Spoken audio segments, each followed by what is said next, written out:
It's strange.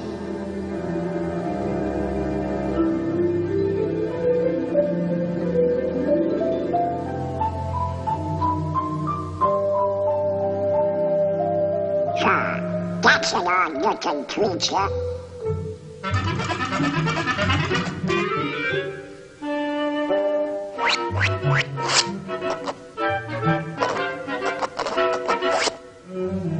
What kind of a crazy place is this?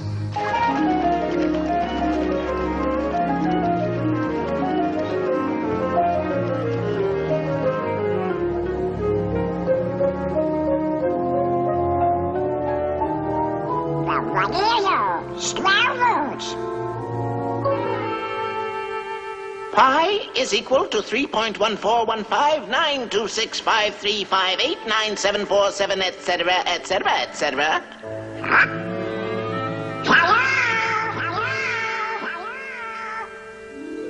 Hello, Donald. That's me. Where am I? Mathmagic Land. Mathmagic Land? Never heard of it. It's the land of great adventure. Well, who are you? I'm a spirit, the true spirit of adventure. That's for me. What's next? A journey through the wonderland of mathematics. Mathematics? That's for eggheads. Eggheads? Now hold on, Donald. You like music, don't you? Yeah? Well, without eggheads, there would be no music. Come on. Let's go to ancient Greece. To the time of Pythagoras, the master egghead of them all. Pythagoras? The father of mathematics and music. Mathematics and music? Ah, you'll find mathematics in the darndest places. Watch. First, we'll need a string. Stretch it good and tight, plunk it. Now divide in half. Plunk again. You see? It's the same tone, one octave higher. Now divide the next section. And the next. Pythagoras discovered the octave had a ratio of 2 to 1. With simple fractions, he got this.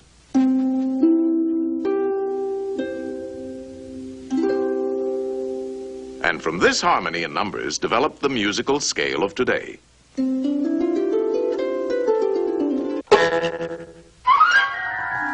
By golly, you do find mathematics in the darndest places.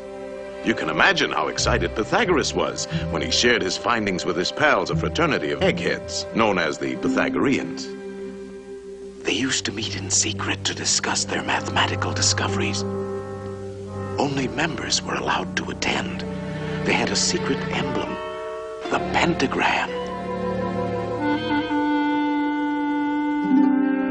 Let's see what the topic is for today.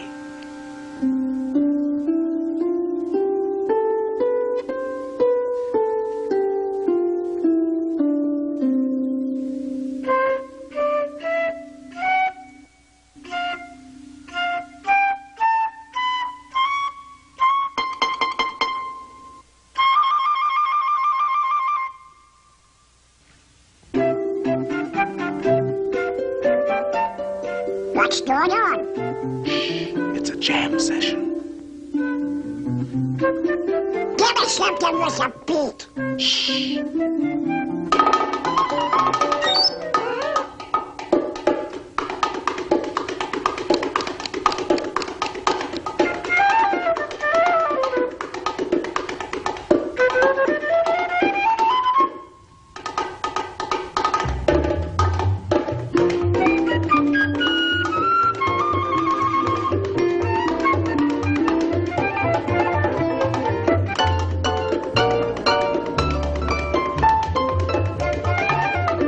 So from these eggheads, the Pythagoreans, with their mathematical formula, came the basis of our music of today.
put it out.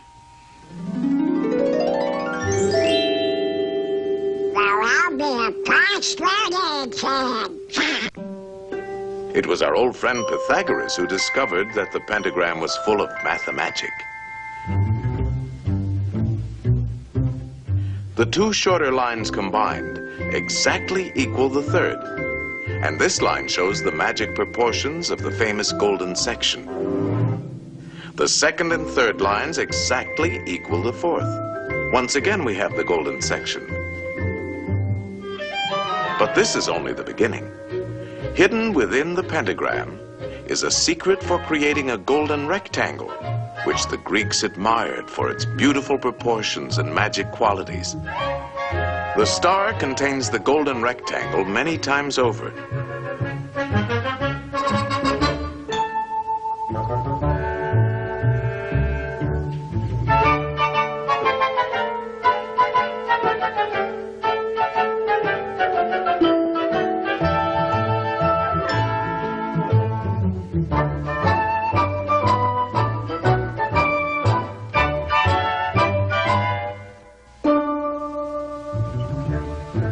It's a most remarkable shape.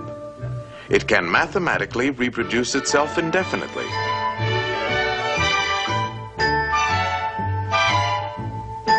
All these rectangles have exactly the same proportions.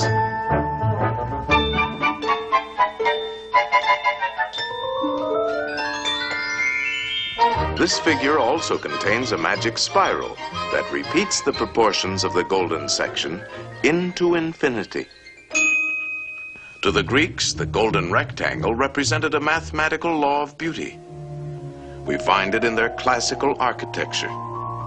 The Parthenon, perhaps one of the most famous of early Greek buildings, contains many golden rectangles.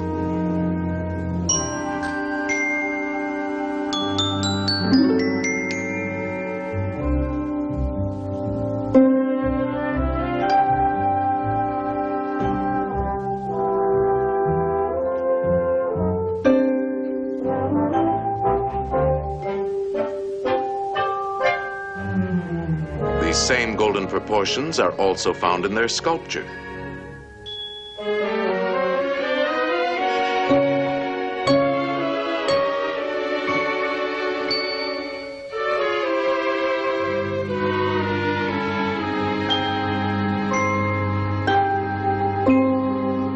In the centuries that followed, the golden rectangle dominated the idea of beauty in architecture throughout the Western world.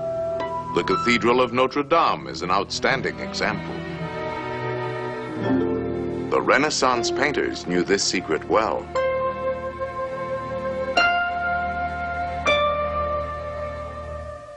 Today, the golden rectangle is very much a part of our modern world.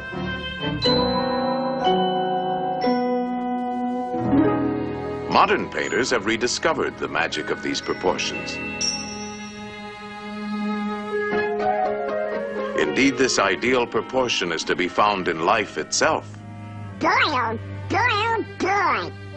This is mathematics. I got mathematical figures like that. Donald. Let me try it. No. Ideal proportion. Not quite. No, I'm afraid not. Well, we can't all be mathematically perfect. Oh, yeah? Yeah, I knew I could do it. Now that you're all pent up in a pentagon, let's see how nature uses this same mathematical form, the petunia, the star jasmine,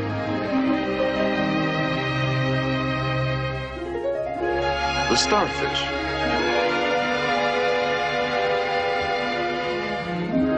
the wax flower,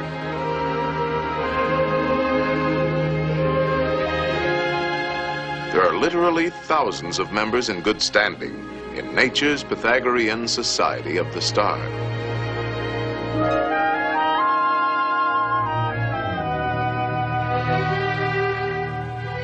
All nature's works have a mathematical logic, and her patterns are limitless.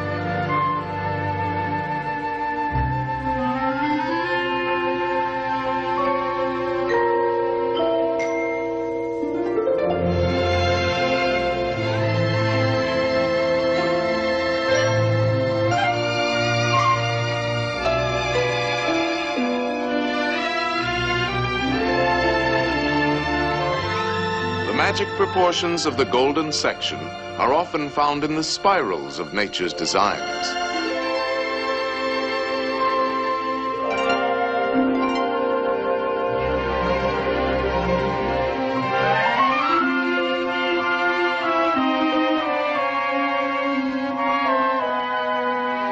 The profusion of mathematical forms brings to mind the words of Pythagoras. Everything is arranged according to number and mathematical shape. Yes, there is mathematics in music, in art, in just about everything. And as the Greeks had guessed, the rules are always the same.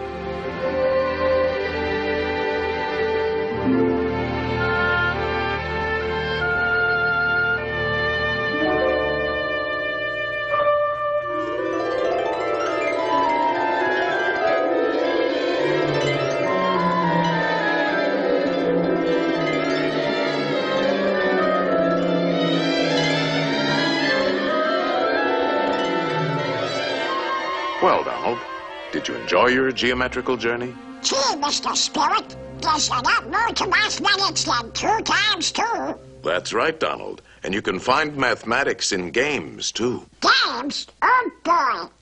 Let's begin with a game that's played on squares. Checkers? No, chess. Chess? A mathematical contest between two minds. It's a game that has been enjoyed for centuries by kings and commoners. In fact, Lewis Carroll, a famous mathematician with a literary mind, used chess as a setting for his classic tale, Through the Looking Glass. Alice found herself face to face with a none too friendly group of chess pieces. Good heavens! What's this? Upon my soul, it appears to be a lost pawn. I'm no pawn. I'm Donald Duck. He says he's Donald Duck. Preposterous. Or it could be an Alice. Alice?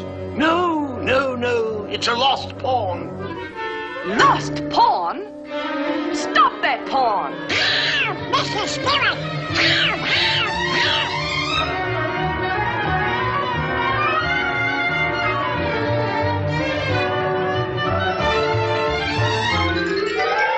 Ow,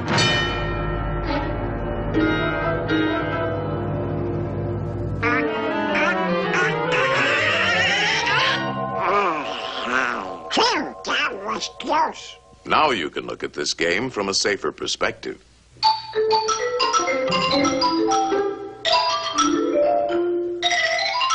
Chess is a game of calculated strategy, and since the board is geometrical, the moves are mathematical.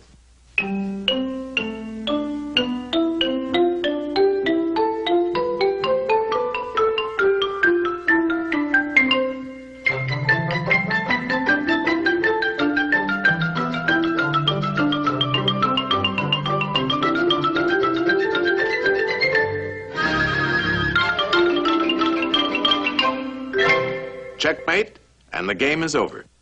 That's very interesting. What's next? Practically all games are played on geometrical areas.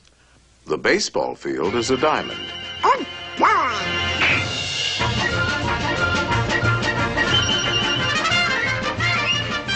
And without mathematics, we couldn't even keep score. Football is played on a rectangle divided by yard lines. Basketball is a game of circles, spheres, and rectangles.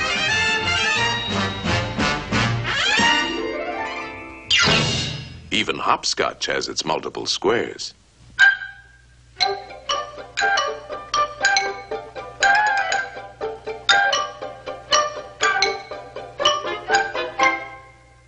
What's next? Tournaments? No, a mathematical game played on a field of 2 perfect squares, using 3 perfect spheres, and a lot of diamonds. In other words, billiards. Oh, boy. That's for me. You know the game, don't you, Donald? Of course. The cue ball has to hit the other 2 balls. Like this.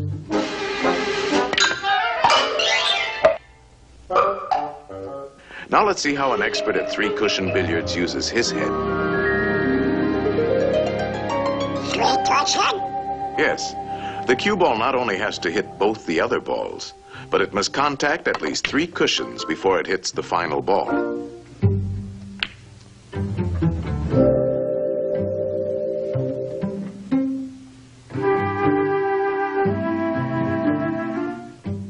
One, two, three.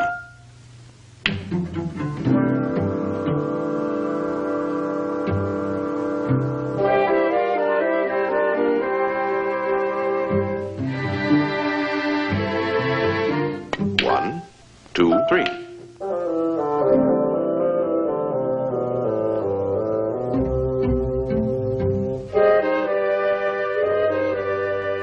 It takes an expert to make several shots in succession. 1, 2, 3, 4, 5, 6. Wow! That was not a good shot. Luck? No, it's skill. For this game, you have to know all the angles.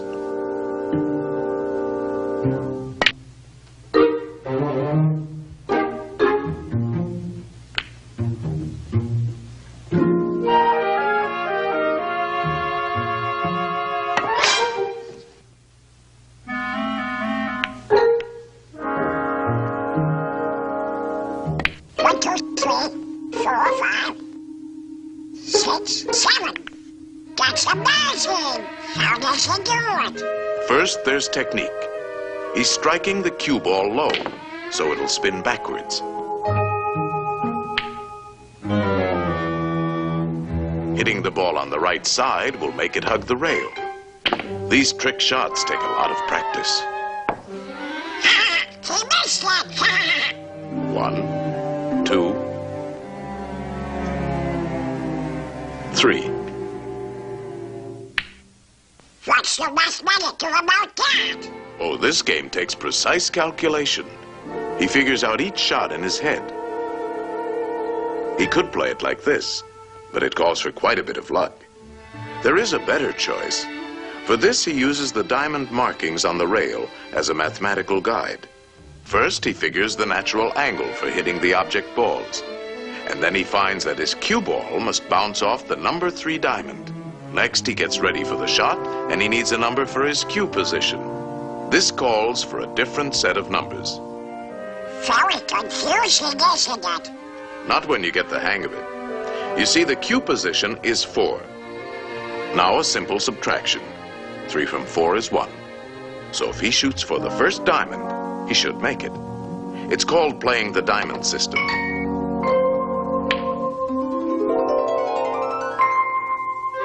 Natural angle, 2. Cue position, 1.5, 2, 2.5, 3, 3.5. 2 from 3.5 is 1.5. So, shoot halfway between the first and second diamonds. There's nothing to it. Give me one. Let's see now. If I hit it here, it'll bounce there, and, no, here. If I hit it here, 4.5 minus 3, 3.5 plus 4 added to 2, then divided into 2, I guess I should shoot about here. No, Donald. There's no guesswork to mathematics. It's quite simple. Natural angle for the hit, 2. Cue position, 3.5. How much is 3.5 minus 2? 1.5.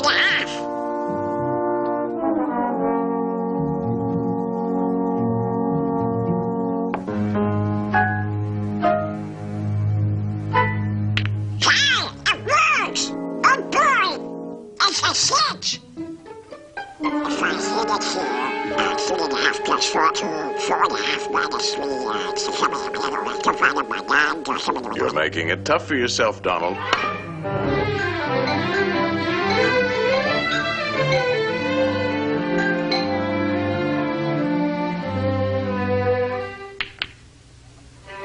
How do you like that for mathematics, Mr. Spirit? Wonderful, Donald. And now you're ready for the most exciting game of all. Oh boy! And the playing field for this game is in the mind. Oh, look at the condition of your mind. Antiquated ideas, bungling, false concepts, superstitions, confusion. To think straight, we'll have to clean house.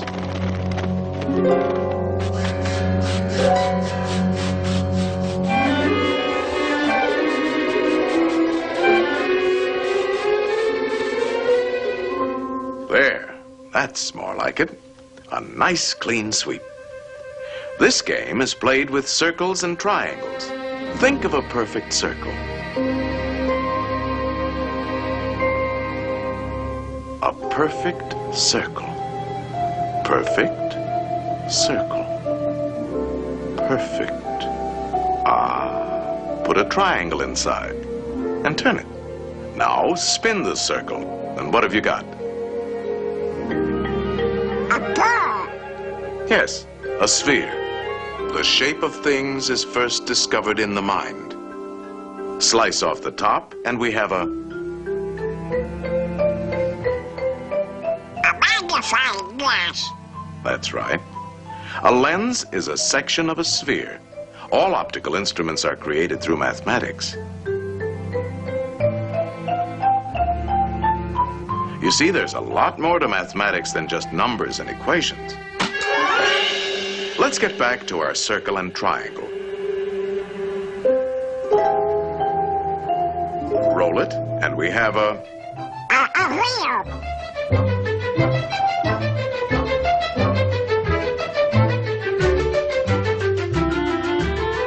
The circle has been the basis for many of man's important inventions.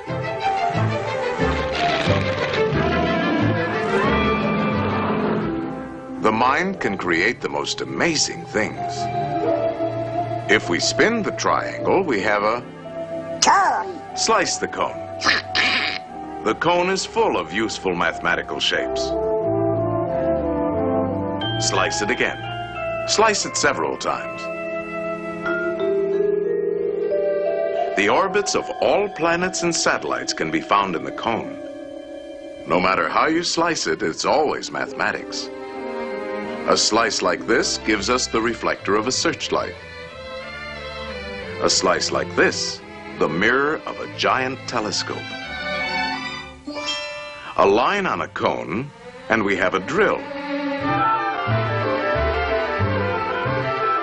And a spring.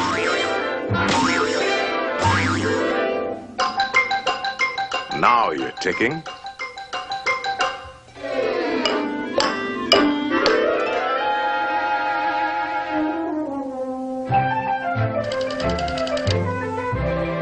Number, please.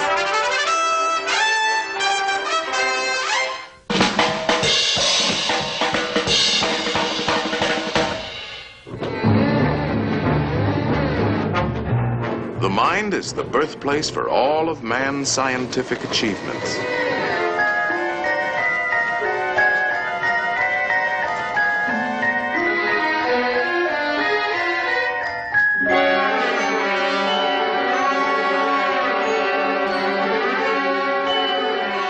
The mind knows no limits when used properly.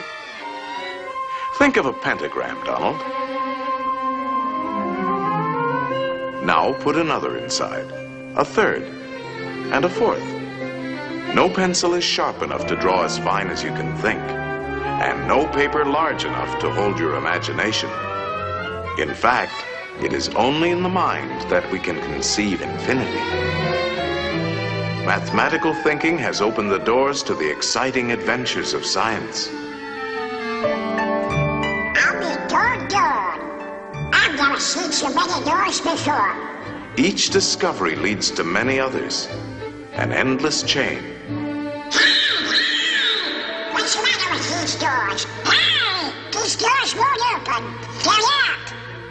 Of course they are locked. These are the doors of the future, and the key is Mathematics. right. Mathematics. The boundless treasures of science are locked behind those doors. In time, they will be opened by the curious and inquiring minds of future generations. In the words of Galileo, mathematics is the alphabet with which God has written the universe.